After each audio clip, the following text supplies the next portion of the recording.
வணக்கம் நண்பர்களே, welcome to my channel CCF. So PGT has landed ஆரம்பிக்கலாமா அப்படின்ற மாதிரி தான் வந்து பாத்தீங்கன்னா ஃபர்ஸ்ட் டெஸ்ட் பெர்த்ல டே 1 நடந்து முடிஞ்சிருக்கு. டே 1லேயே 17 விக்கெட்ஸ் போயிருக்கு.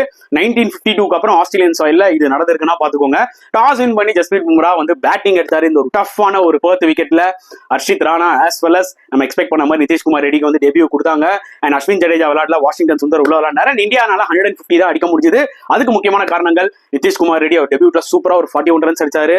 அண்ட் ரிஷப் பண்ட் ஒரு க்ரூஷியல் 37 அண்ட் டாப் ஆர்டர்ல கேஎல் ராகுல் நல்ல ஒரு நாக் 25 ஆனாரு. பட் அது ஒரு கான்ட்ரவர்ஷியல் டிசிஷனா போச்சு.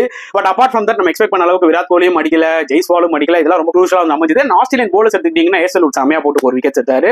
திருப்பி in return Australia 67 for 7. Jasprit பும்ராக்கு ஒரு சல்யூட்டை போட்டுக்கிட்டே இருப்போமா, ஃபேண்டாஸ்டிக்கா போட்டு 4 விக்கெட் எடுத்தாரு. சிராஜும் செகண்ட் ஸ்பெல்ல வந்து சூப்பரா போட்டு 2 விக்கெட் எடுத்தாரு. அண்ட் ஹர்ஷித் ராணாவும் வந்து முக்கியமான டிராவிஸ் செட்டை வந்து பாத்தீங்கன்னா எடுத்தாரு, அவரோட மேடிங் டெஸ்ட் விக்கெட். ஆஸ்திரேலியா வந்து பாத்தீங்கன்னா 83 ரன்ஸ் ட்ரையல்ல இருக்காங்க. ஸோ டே 1 முடிவுல இந்தியா ஆன் டாப் தான் சொல்ல முடியும் மக்களே.